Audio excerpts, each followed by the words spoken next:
circumnavigating the platform or disintermediation. So that's one of the biggest challenges, a lot of us face here. So, how did you kind of think about that at Upwork, and what were some ways maybe that you solved for that?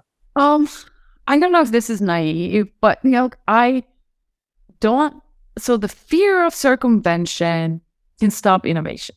Like this has happened in my experience, where when we were trying to build consultations, people were, and I'm sure investors thought the same thing. Like, oh my gosh, you're gonna get them talking to each other like immediately. You mean you can book a session? Like they're definitely gonna leave the platform.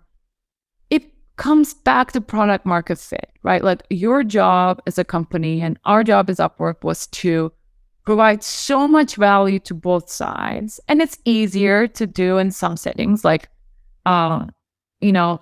if there's higher frequency of work together, or if there's more fragmentation on both sides, if like the pain of the match is higher, right? Like it's a little easier to do.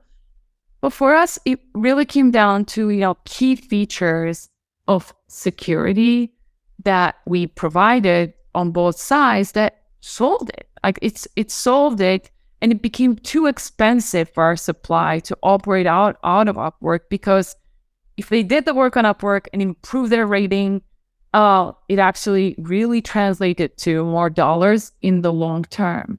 And some of those, I think, really recognizing, what is the work you're doing? Is it that Uber that you have the secret like emergency button? Is it the insurance in Airbnb? It was similar for us. It was the payment insurance that we provided to freelancers if they log their work on their desktop.